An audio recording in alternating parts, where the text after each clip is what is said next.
Hello, it's Dr. Bob Gray Sr., Ministry Moments, YouTube, or you can go to your favorite podcast provider and get Ministry Moments there.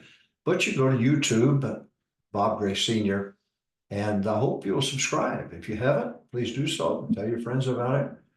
And every Friday, 4 o'clock Eastern time, I'm going to get it straight one of these weeks, 3 o'clock Central time, I'll come to you with Ministry Moments. And today, I want to talk to you about growing a staff. A lot of the men of God that I preach for and dear pastors are a lot of seedlings around America. The great works are going to come. They're going to happen. There's always a lull period before great growth. It's going to happen. And so I want to talk to you today about growing a staff. Growing a staff.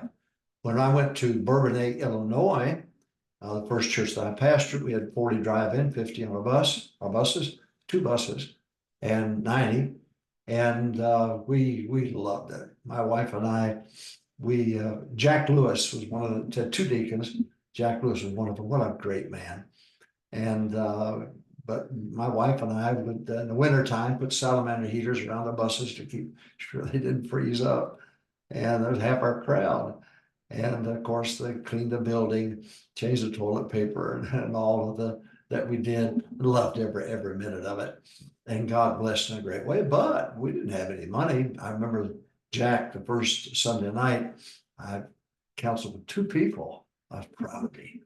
Sitting there and the door was open. Jack was at the receptionist, our secretary's desk. And I said, Jack, how did we do today? He said, Brother Gray, we did great. We had $600 come in today.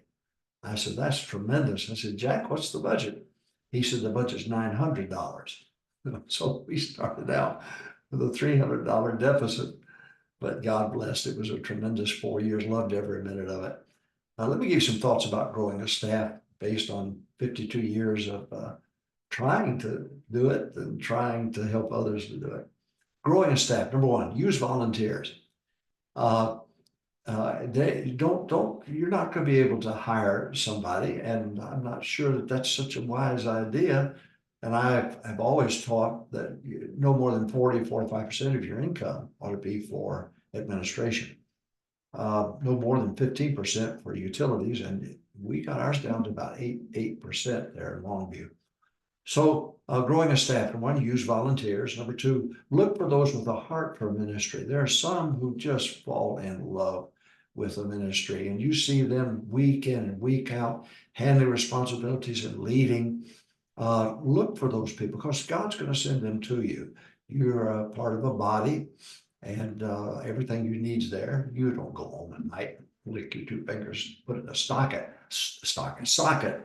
in order to be able to recharge yourself overnight.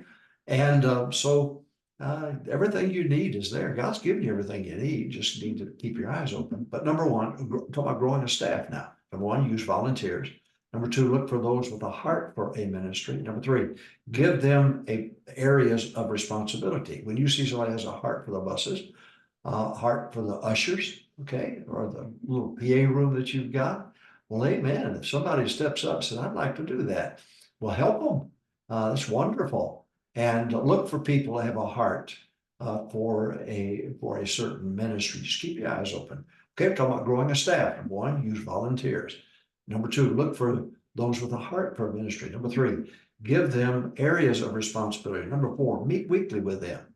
I have a time, a Saturday night or sometime when it's available, because they're working jobs and so on, where you can sit down and talk to them and find out how they're doing. What can I do to be a help to you and a blessing to you? And you may point out things. I'd like you to be careful about this or that or the other.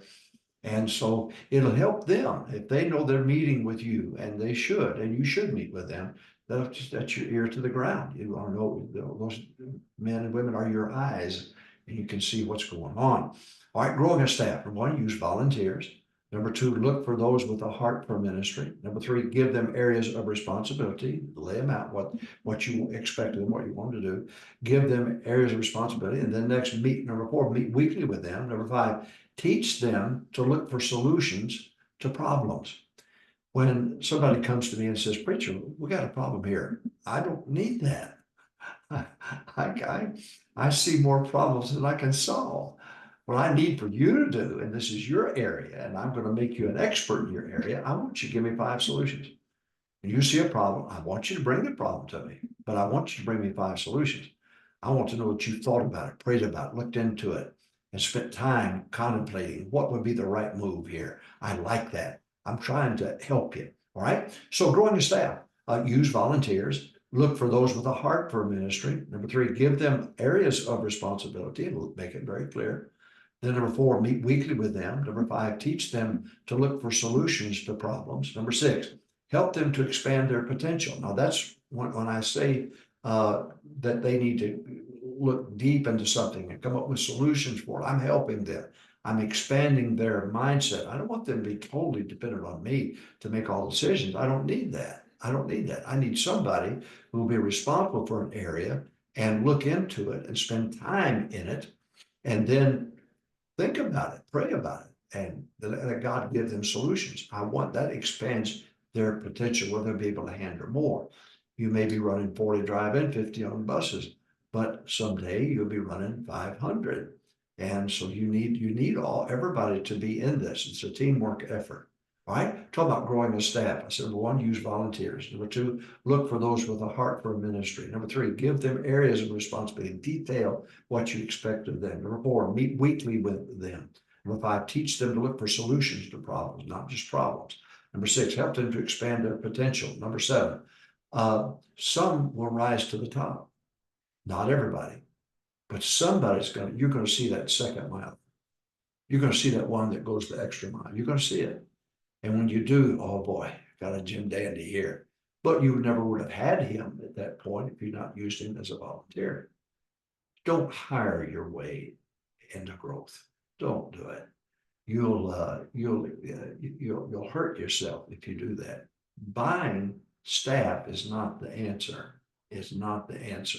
I said growing staff now. I said number 1, use volunteers. Number 2, look for those with a heart for ministry. Number 3, give them areas of responsibility, detail their responsibility. Next, meet weekly with them. Number 5, teach them to look for solutions, not just problems. Number 6, help them to expand their potential by looking for solutions. All right. Number 7, some will rise to the top. Number 8, do not be in a hurry.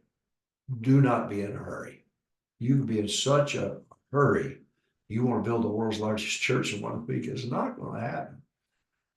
So don't find yourself in a hurry, and you're not in competition with the guy across town. You're not in competition with anybody. You're in competition. The devil's your enemy, not that pastor across town, not that deacon. That deacon's not your enemy. The devil's your enemy.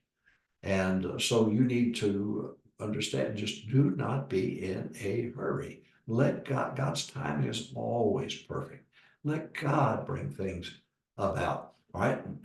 Number 9, never use them to get out of work. The idea to hire staff is not so you don't have to work.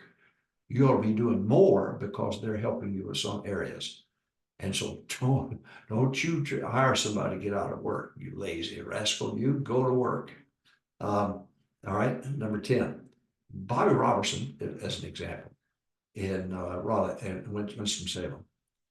Bobby Robertson ran 2,000 with a part-time secretary. Yes, he did. Now his son was a youth director and ran the buses and did a great job. But a part-time secretary, Dr. Bobby Robertson. And what a great work that was. What a great man of God he was. He's in heaven now. I miss him. I'm talking about growing a staff. Number 1, use volunteers. Number 2, look for those with a heart for ministry. Number 3, give them areas of responsibility. Number 4, meet weekly with them. Number 5, teach them to look for solutions to problems, not just problems. Number 6, help them to expand their potential. Number 7, some will rise to the top. Number 8, do not be in a hurry. Do not be in a hurry. Number 9, never use them to get out of work. Number 10, example, Bobby Robertson ran 2,000 with a part-time secretary. Number 11, put the position in the budget before you hire. Put the position in a budget before you hire. Daniel Ortiz was my Spanish pastor. What a great man, what a great family. But I put his position in the budget at LBT for 6 months before he came. I didn't want to bring him on staff and then say to him, I'm sorry, A month later, we just don't have the money to take care of you. No, I put that money in the budget. It was there. I knew I could meet it. And I could move him at travel expense. I could get him set up in a house. All of that because I thought ahead of time. Again, no more than 40 to 45% of your income ought to be going to administration. And be disciplined. Too many of us run by the seat of our pants. Well, whatever comes in goes out. Well, you may get yourself in some trouble. So I had a budget. We lived by that budget. Didn't have it. We didn't spend it. So put the position in the budget before hiring. That way you know. Oh, so we've got to live by faith. There's a thin line between faith and foolishness. And so put the position in the budget before hiring. I'm talking about growing a staff. Use volunteers. Look for those with a heart for ministry. Number 3, give them areas of responsibility. Detail those responsibilities. Number 4, meet weekly with them. Number 5, teach them to look for solutions, not just problems. You don't need somebody to bring more problems. Number 6, help them to expand their potential by growing their minds and their spirit and so on. Number 7, some will rise to the top. Not everybody, but some will. Number 8, do not be in a hurry. Number 9, never use them to get out of work. Don't do that. Number 10, Bobby Robertson, example, ran 2,000 as a part-time secretary.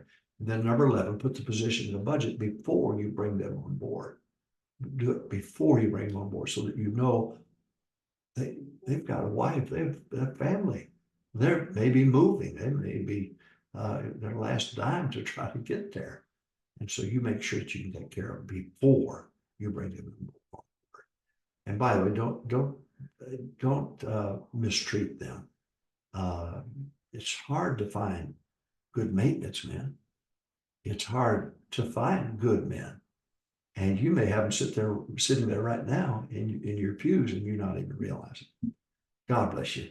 Thank you. Minister Moments now, every Friday, 4 o'clock Eastern Time, 3 o'clock Central Time.